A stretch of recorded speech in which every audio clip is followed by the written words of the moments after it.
Good morning students. Today we start एक chapter commercial mathematics. इसमें हमें क्या करना है, रेशो और प्रपोर्शन के बारे में हम इसमें जानेंगे कि रेशो क्या होता है और प्रपोर्शन क्या होता है। ठीक है, रेशो हमारे पास क्या होता है, ratio is a comparison of a two numbers. इसमें क्या होता है कि हम सिर्फ टू नंबर का कंपैरिजन करते हैं। जैसे हमें यहाँ कोई टू क्वांटिटी दी हों, सीरियल्स और वेजिटेबल्स की, तो ठीक है, उन दोनों का जो कंपैरिजन करते हैं, अगर सीरियल 5 kg है और जो वेजिटेबल है हमारे पास 7 kg है, उनके रेट का जो कंपैरिजन करते हैं वो हमारा क्या होता है, रेशो होता है। ठीक है, बट प्रपोर्शन क्या होता है, when two ratios are equal then the terms called proportion. जब क्या होता है कि जो टू रेशो हैं वो हमारे पास क्या होते हैं, इक्वल हो। ठीक है, तो वो क्या होती है, हमारे पास प्रपोर्शन होती है। ठीक है, like a b equals to क्या होता है, सी डी होता है। ठीक है, ये कब इक्वल होते हैं, जैसे 3 फॉर एग्जांपल 3/9 इक्वल्स टू 1/3। अब देखने में तो ये इक्वल नहीं है, ठीक है, ये 3/9 और ये 1/3 है, बट जब हम इसे सिंपलेस्ट फॉर्म में कन्वर्ट करते हैं, यानी कि अगर हम इसके जब हम डिवाइड करते हैं कॉमन नंबर से, यानी कि अब जैसे 2 पे डिवाइड करेंगे तो 2 से डिवाइड नहीं होता। ठीक है, अगर हम इसे 3 से डिवाइड करेंगे, 3 1 जा 3 और 3 3 जा 9, यानी कि 1/3 इक्वल्स टू 1/3 आ गया। इट मीन्स ये क्या है, प्रपोर्शन है। ये दोनों इक्वल है ना हमारे पास, तो ये हमारे पास क्या है, प्रपोर्शन है।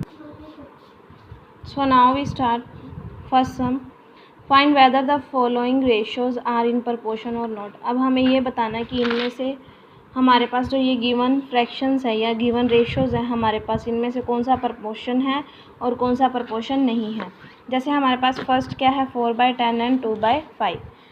4/10 2/5। ठीक है, ये हमारे पास ऑलरेडी क्या है, सिंपलेस्ट फॉर्म है। अब हमें पता है 2 और 5 दोनों भी किसी कॉमन टेबल पे हमारे पास डिवाइड नहीं होंगे कॉमन नंबर पे। अब 4/10 अगर हम इसे 2 पे डिवाइड करें तो 2 2 जा 4, 2 5 जा 10, यानी कि 2/5 इक्वल्स टू 2/5। इट मीन्स जो हमारा फर्स्ट क्या है वो हमारा क्या है, प्रपोर्शन है। ठीक है, उसके बाद क्या करते हैं, 3/21 एंड 11/81। अब 3/21 अगर इसे हम कैंसिल करते हैं तो 3 1 जा 3 और 3 7 जा 21, 1/7 और ये क्या है हमारे पास 11/81। और 11 और 81 का अगर हम कॉमन फैक्टर निकालने जाते हैं तो वो क्या आता है, 1 आएगा। ठीक है, तो इट मीन्स ये हमारे पास प्रपोर्शन नहीं है। इसके बाद क्या है, 8/40 एंड 12/60। 8/40 और 12/60, इसे अगर हम मल्टीप्लाई या सॉरी डिवाइड करते हैं तो 8 1 जा 8, 8 5 जा 40। ठीक है, 12 1 जा 12, 12 5 जा 60, यानी कि ये दोनों हमारे पास इक्वल आ गए, 1/5 इक्वल्स टू 1/5। तो ये भी हमारे पास क्या है, प्रपोर्शन है। लाइक दिस हम ये भी फाइंड कर लेंगे हमारे पास ये इक्वल्स आते हैं या नहीं आते। ठीक है, उसके बाद क्या है, find the value of x for which the following ratios are in proportion. अब हमें यहाँ पे x की वैल्यू फाइंड करनी है, जिसमें हमें ऑलरेडी बता रखा है जो ये हमारे पास गिवन रेशियो क्या है, प्रपोर्शन है। ठीक है, इट मीन्स 3/4 इक्वल्स टू क्या होगा, x/20 होगा।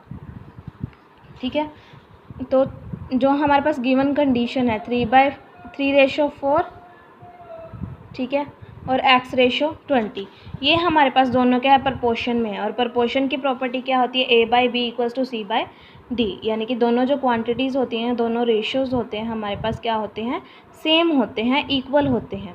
तो फिर हम क्रॉस मल्टीप्लाई करते हैं, ये 20 इधर डिवाइड में था, उधर हमारे पास मल्टीप्लाई में, 3 × 20 इक्वल्स टू 4 × x। ठीक है, तो यहाँ 4 हमारे पास क्या है, मल्टीप्लाई में, इधर हमारे पास डिवाइड में आ जाएगा। तो ठीक है, 4 5 जा क्या होगा 20, तो 5 3 जा 15, तो x की वैल्यू हमारे पास क्या आ गई, 15। इट मीन्स x की ऐसी वैल्यू क्या है हमारे पास कि अगर हम इसे इक्वल रखें तो हमारे यानी कि ये जो रेशियो है वो क्या हो जाए, प्रपोर्शन में, तो x की वैल्यू क्या होगी, 15 होगी। ठीक है, उसके बाद जो सेकंड पार्ट क्या है, x रेशो 48 और 18 रेशो 12। तो x ratio 48 equals to 18 ratio 12। तो इसे अगर हमने क्या करना है, इसमें हमें x की वैल्यू चाहिए, तो 48 हमारे पास इधर क्या है, डिवाइड में, उधर जाके मल्टीप्लाई में। ठीक है, तो 48 मल्टीप्लाई में 12 4 जा 48, 18 को जब 4 से मल्टीप्लाई करेंगे तो क्या आएगा 72। तो इट मीन्स एक्स की वैल्यू क्या आ गई हमारे पास 72 आ गई। ठीक है, उसके बाद हमारे पास थर्ड सम क्या है, find the third proportion to 8 and 12। अब हमें क्या करना है, 8 और 12 का जो थर्ड प्रपोर्शन है हमें अपनी मर्ज़ी से फाइंड करना है। ठीक है, तो लेट कर लेते हैं वो रेशो हमारे पास क्या है, एक्स है। लेट द थर्ड रेशो क्या है हमारे पास, एक्स। ठीक है, तो इस चीज़ को हमें फाइंड करने के लिए हम क्या करते हैं, कॉन्टिन्यू रेशो हम मान लेते हैं कि ये जो हमें जो गिवन रेशो है वो हमारे पास कॉन्टिन्यू रेशो में है। तो 8/12, ठीक है, तो और 12 रेशो एक्स। कॉन्टिन्यू रेशो का मतलब क्या होता है कि जो फर्स्ट रेशो का डिनोमिनेटर होता है वो नेक्स्ट रेशो का न्यूमिनेटर बन जाता है।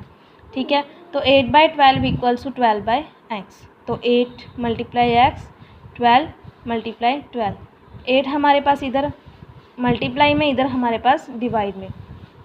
ठीक है, तो जब हम इसे कैंसिल करते हैं 2 4 जा 8, 2 6 जा 12, 2 2 जा 4, 2 3 जा 6, 2 6 जा 12 और 6 3 जा हमारे पास क्या है 18, यानी कि x की वैल्यू हमारे पास क्या आ गई 18 आ गई। ठीक है, उसके बाद फोर्थ सम क्या है, find the value of x if 6 12 and x are in continue proportion. अब हमें क्या कह रहा है कि जो तो हमारे पास जो गिवन क्या है 6 और 12 हमारे पास क्या है कॉन्टिन्यू प्रपोर्शन में है।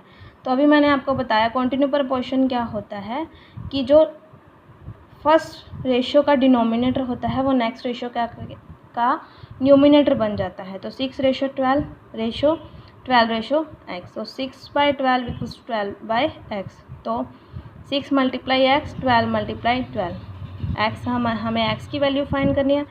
6 हमारा मल्टीप्लाई में, इधर हमारा डिवाइड में, 6 2 ज़ा 12, 12 2 ज़ा 24। तो एक्स की हमारे पास वैल्यू क्या आ गई 24 आ गई।